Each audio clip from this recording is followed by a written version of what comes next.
स्थानिक स्वराज्य संस्थांच्या निवडणुकीच्या तयारी करता आमचे अध्यक्ष श्री रवींद्र चव्हाणजी यांनी संपूर्ण महाराष्ट्रामध्ये प्रत्येक विभागाचा दौरा ठरवलेला आहे। या दौऱ्यामध्ये त्या विभागातल्या महानगरपालिका, नगरपालिका, जिल्हा परिषदा, पंचायत समिती याचा आम्ही आढावा घेतो आहोत। आज पश्चिम महाराष्ट्राचा आढावा पुण्यामध्ये आम्ही घेतलाय। आता इथनं गेल्यानंतर कोकण विभागाचा आमचा आढावा मुंबईमध्ये आहे। या आढाव्यामध्ये मागच्या निवडणुकीत काय परिस्थिती होती, आता काय परिस्थिती आहे याचा आम्ही आढावा घेतो। युतीच्या संदर्भात काय परिस्थिती आहे याचा आम्ही आढावा घेतो। त्यांच्या अडचणी काय आहेत त्या आम्ही समजून घेतो आणि पक्षाची संघटना म्हणून बूथची रचना असेल, निवडणुकीचं संघटन असेल, अशा सगळ्या गोष्टींच्या संदर्भात त्या ठिकाणी एक चर्चा करून पुढचे दिशानिर्देश हे देण्याचा आमचा प्रयत्न आहे। आज पश्चिम महाराष्ट्राच्या आढाव्यामध्ये सगळे आमचे मंत्री, आमदार, पदाधिकारी आणि सगळे माजी जिल्हा परिषद सदस्य, नगरसेवक असे सगळे वेगवेगळे लोक एकत्रित होते। एकेका जिल्ह्याचा आम्ही आढावा घेतलेला आहे। अतिशय सकारात्मक अशा प्रकारची परिस्थिती पाहायला मिळते आहे, उत्साह आहे। युतीच्या संदर्भात देखील आम्ही अगदी स्पष्ट निर्देश दिले आहेत की त्याचे अधिकार आम्ही हे सगळे खाली आमच्या जिल्ह्यांना दिलेले आहेत आणि सांगितलं आहे की जिथे शक्य असेल त्या प्रत्येक ठिकाणी युतीचाच प्रयत्न केला पाहिजे। काही ठिकाणी शक्य देखील होणार नाही, त्या ठिकाणी आम्ही स्वतंत्रपणे लढू, पण कुठे स्वतंत्रपणे लढलो तरी मित्रपक्षावर टोकाची टीका करायची नाही, अशा प्रकारचे आम्ही त्या ठिकाणी निर्देश दिलेले आहेत। त्यामुळे त्या ठिकाणच्या परिस्थितीप्रमाणे ते आमचे जे युनिट्स आहेत ते चर्चा करतायत, युती ठरवतायत, काही ठिकाणी ती होते देखील आहे। त्यामुळे तो निर्णय आता खालच्या स्तरावर हा योग्य पद्धतीने होईल असा मला विश्वास आहे। देवेंद्रजी, आता रवींद्र चव्हाण यांची नियुक्ती होऊन बरेच महिने झालेले आहेत तरी त्यांची कार्यकारिणी काही जाहीर होऊ शकलेली नाहीये, नेमक्या काय अडचणी येत आहेत? काही अडचणी नाही, मला असं वाटतं कधी पुढच्या 8-10 दिवसात ती जाहीर होईल। सर, या बैठकीच्या निमित्ताने भिडे गुरुजींनी आपली भेट घेतलेली आहे। भिडे गुरुजी मला इन्व्हिटेशन द्यायला आले होते। त्यांची जी मोहीम चालते त्यांनी मला त्या मोहिमेमध्ये निमंत्रण दिलेलं आहे। डिसेंबरमध्ये आहे ती, त्याचं निमंत्रण दिलेलं आहे। मी त्यांना सांगितलंय मला त्यावेळेस निवडणुका बघून शक्य असेल तर मी येईन। जयंत पाटील आणि पडळकरांचा वाद संपायला थांबत नाहीये, कारण आज पुन्हा पडळकरांनी आरोप केला की जयंत पाटलांनी काही जमिनी हडप केल्या तिकडल्या व्यापाऱ्यांनी। मला असं वाटतं की त्याच्यामध्ये वैयक्तिक टीका हा जो भाग आहे याला आमचा देखील आक्षेप होता।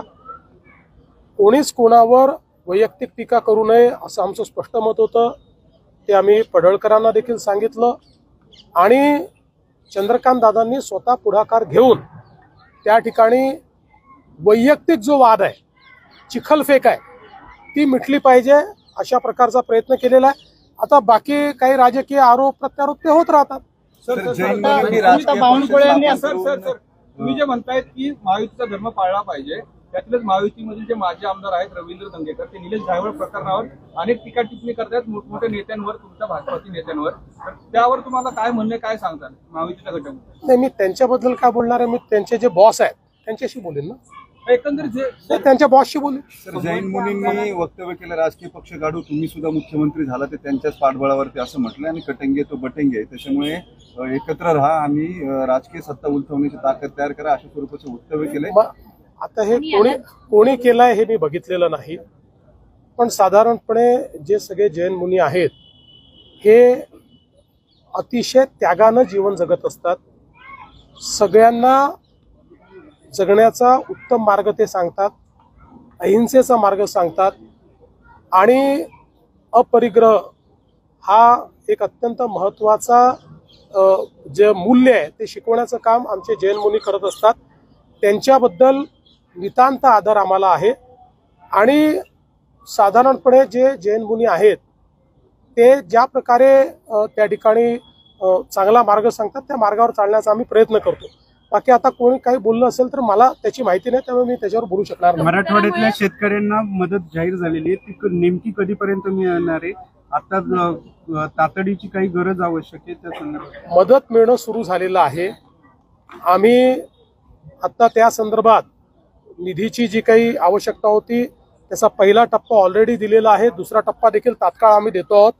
आमचा प्रयत्न आहे दिवाळीपूर्वी जितके जास्तीत जास्त देता येईल तेवढे आम्ही देऊ. कदाचित काही दिवाळीच्या दरम्यान किंवा त्यानंतरही मिळेल, पण जास्तीत जास्त दिवाळीपूर्वी देण्याचा प्रयत्न करू. आज उद्धवजींनी तिकडे आंबरडा मोर्चा काढून बऱ्यापैकी पुन्हा एकदा सरकारवर टीका केली. आमचं लक्ष असेल, मदत नाही मिळालं तर आम्ही पुन्हा रस्त्यावर उतरू. चला, हे त्यांनी म्हटलं मला मान्य आहे, फार चांगलं आहे. हे विरोधी पक्षाचं काम आहे.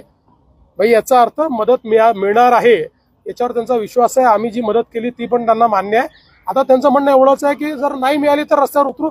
आम्ही उद्धवजीला रस्त्यावर उतरू देणार नाही.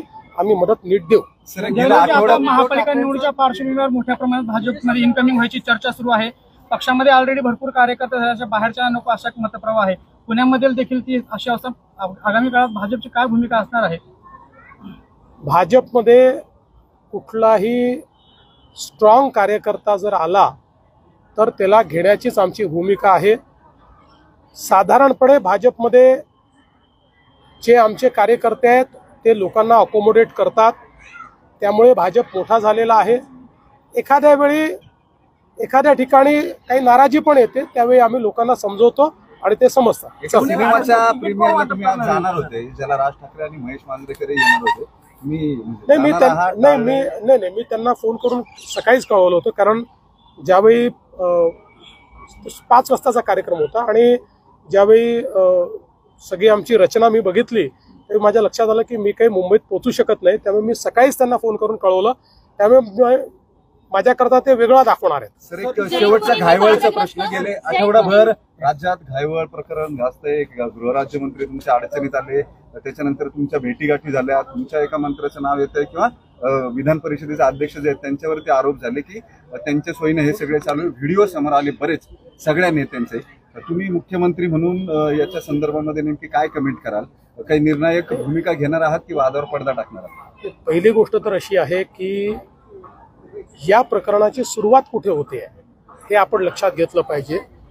आणि ती सुरुवात आज सिद्धार्थ शिरोळे यांनी जी प्रेस कॉन्फरन्स घेतली आहे त्यात आपल्या लक्षात आली असेल. याची सुरुवात ही आहे की एक पासपोर्ट मिळवण्याकरता त्यांनी अहिल्यानगर जिल्ह्यामध्ये ऍप्लिकेशन केली आणि त्यावेळी तेव्हाच्या नेत्यांच्या राजकीय दबावापोटी त्यांना पूर्णपणे क्लीन चिट पोलिसांनी दिली आणि अहवाल सादर केला की यांच्यावर कुठलाही गुन्हा नाही.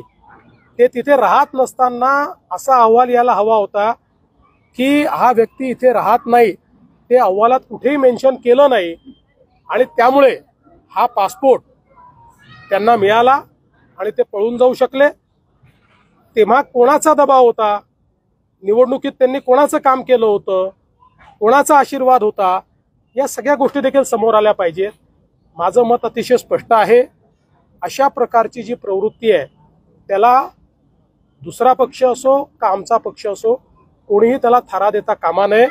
अशा प्रकारच्या प्रवृत्तीवर कारवाई केलीच जाईल आणि त्यांना पासपोर्ट देण्याकरता ज्यांनी त्या ठिकाणी दबाव टाकून अशा प्रकारचा पूर्णपणे चुकीचा अहवाल त्या ठिकाणी सादर केला त्यांची चौकशी केली जाईल. जैन धर्मगुरूंनी वादग्रस्त वक्तव्य केले.